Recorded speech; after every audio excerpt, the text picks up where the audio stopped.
Estamos de volta, essa é a TV Nazaré, canal 53, uma emissora da Fundação Dom Delgado. Eu sou Robson Júnior, nós estamos juntos agora nesse segundo bloco, viajando no tempo. Nós vamos conversar com o padre Abraão a respeito daquele ambiente do Seminário Santo Antônio, onde se repousam tantas histórias. Naquele seminário, naquele espaço, ali naquela capela da Igreja de Santo Antônio, uma capela. Quando você entra na Igreja de Santo Antônio, do lado direito tem uma capela. Ali naquele local, Antônio Vieira realizou sermões incríveis e ficaram marcados para a história, não é? Exatamente naquele local.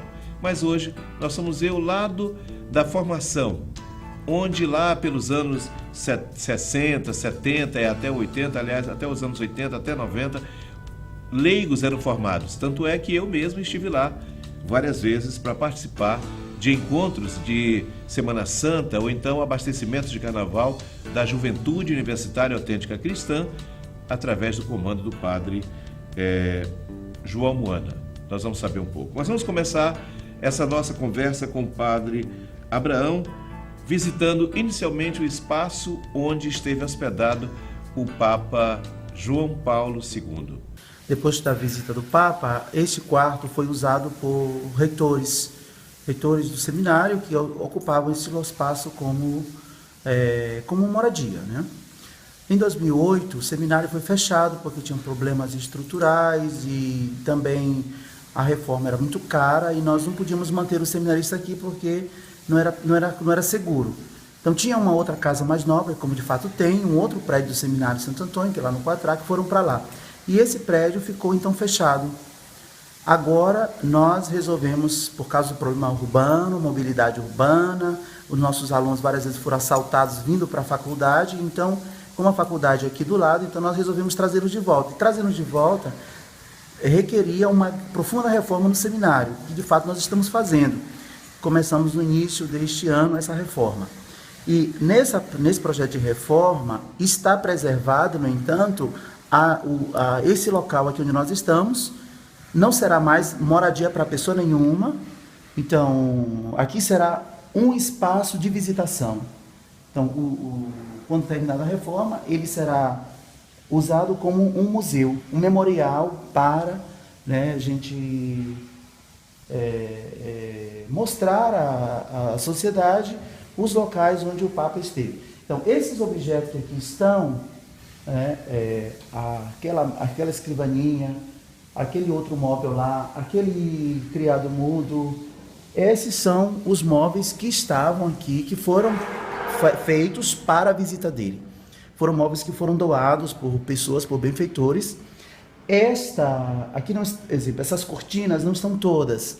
Há algumas cortinas que foram perdidas, né? Então o espaço não está exatamente como ele esteve à época. Então nosso objetivo é trazer para cá tudo o que foi usado. Por exemplo, a casula que ele usou na missa, ele doou para a diocese. Essa casula está exposta lá no Museu dos Capuchinhos. Tem lá uma casula verde, ela foi usada por João Paulo II na missa que ele presidiu aqui no Aterro do Bacanga. Tem o ginoflexório e também o apoio do ginoflexório, juntamente com a cadeira que ele usava para suas orações. Estes estão lá na igreja de São Pantaleão. Foram levadas para lá, estão lá guardadas. Uma vez que terminamos a reforma aqui, estes pertences voltarão todos para cá. E assim, quando o seminário for reaberto para a visitação, então todo mundo poderá ver todos os objetos que o João Paulo II usou. Na verdade, São João Paulo II usou quando aqui esteve nos dias 13 e 14 do ano de 91, né? E quando esteve na sua visita aqui no Maranhão. Muita história nesse local.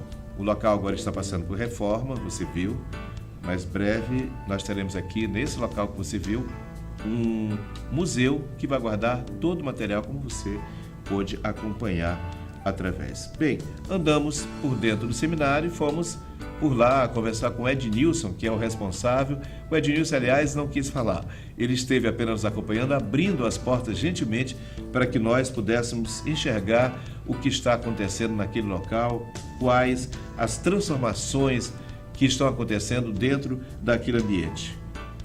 Quem foi o nosso cicerone mais uma vez foi o padre Abraão, que nos contou exatamente um pouco daqueles espaços, das histórias, quem eles abrigavam e a obra que está acontecendo e que está seguindo ainda sem tempo exato para a finalização. Vamos acompanhar. Na década de 60, o prédio sofreu uma profunda mudança, que ele foi tirado das estruturas de madeira, os grandes quartos foram feitos quartos pequenos, que nós vimos há pouco.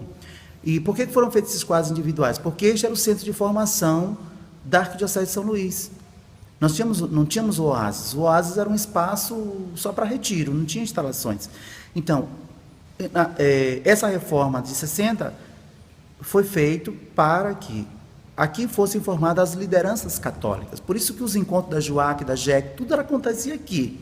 Apesar de ser um seminário, mas ele não tinha função de formação seminarística. Era só o prédio que se chamava Seminário Santo Antônio. O Seminário Santo Antônio, na verdade, estava lá na rua 13 de Maio, onde hoje estava o museu, né, o Museu de Arte Sacra. Lá era o Seminário Santo Antônio. E na década de 60, com o Concílio Vaticano II, houve a crise das vocações e o seminário fechou. Então, a instituição Seminário Santo Antônio ficou fechada há 25 anos.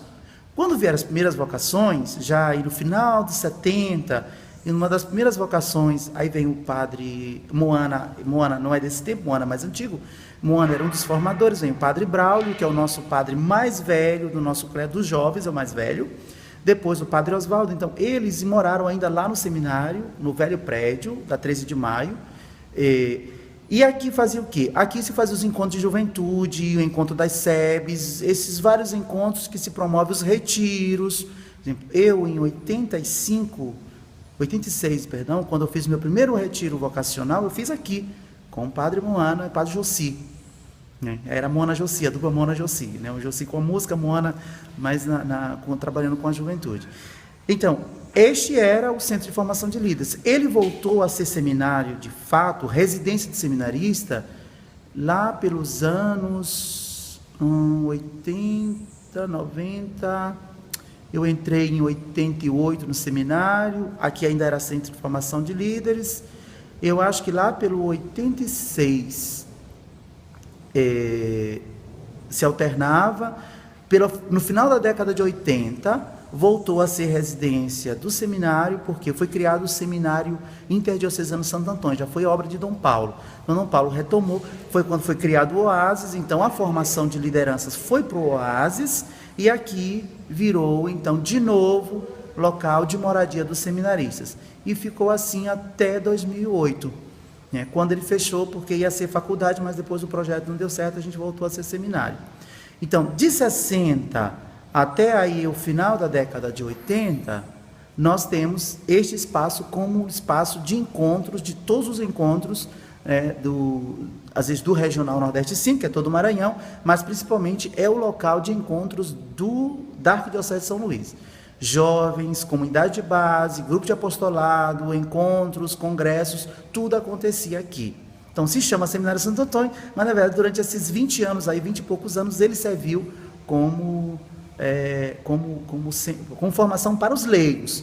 E aí, como aqui era centro de formação dos leigos, Dom Paulo construiu aqui atrás novos prédios do Seminário Santo Antônio. Então, para os prédios que hoje são do IESMA, exceto o núcleo central ali, no 110, que era construído para o CETEMA, que era o Centro de Formação Acadêmica, o número 130 e os anexos, são 3 anexos do número 130, são o novo Seminário Santo Antônio.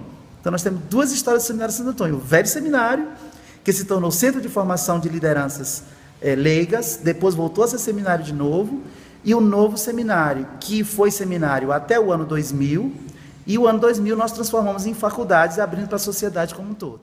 Não poderia deixar de falar, estando naquele ambiente, de uma história que virou... Muita gente acha que parece de realismo fantástico, mas essa história aconteceu. É a história das formigas. Um processo que foi gerado, acredite, naquele período sobre as formigas que roubavam o açúcar da despensa dos padres naquele período. Mas eu vou deixar que o próprio padre nos conte. Então, nós temos que nos reportar a história. O Seminário Santo Antônio, antes de ser seminário diocesano, ele era um convento. Na verdade, isso aqui foi fundado como convento. Então, se você pode ver, essas portas maiores aqui e essas janelas, essas eram Essas eram acessos para as celas, né? Essa parede lá atrás não existia porque era um grande cela. Cela no sentido. Então, a cela são os quartos onde os frades vivem, né? Então a gente chamava de cela, né? Mas hoje posso chamar. Essa aqui é a região do claustro. Então, dentro do claustro tem as celas. As celas são as habitações, né, dos frades. E essas habitações elas eram em conjunto. Então, dormiam vários frades na mesma cela. Hoje não é mais assim. Hoje cada um tem sua cela. Então, foi mudado aqui em 64. Na reforma de 64 foram criados vários quartinhos individuais. Não é mais frade, hoje são seminaristas, mas a formação é a mesma. Só muda o nome, né? Então, quando aqui era convento, aí tinha as formigas que invadiam a cozinha dos frades para roubar açúcar. E um grupo de frades resolveu então matar as formigas.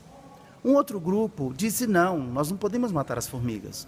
Isso não está de acordo com o ensinamento do nosso pai Francisco. Então os frades se dividiram em dois grupos: o que queria o extermínio das formigas e o grupo que queria, né, a preservação das formigas. E isso gerou um processo jurídico. No final, a conclusão do processo foi que ganharam os frades e ganharam as formigas.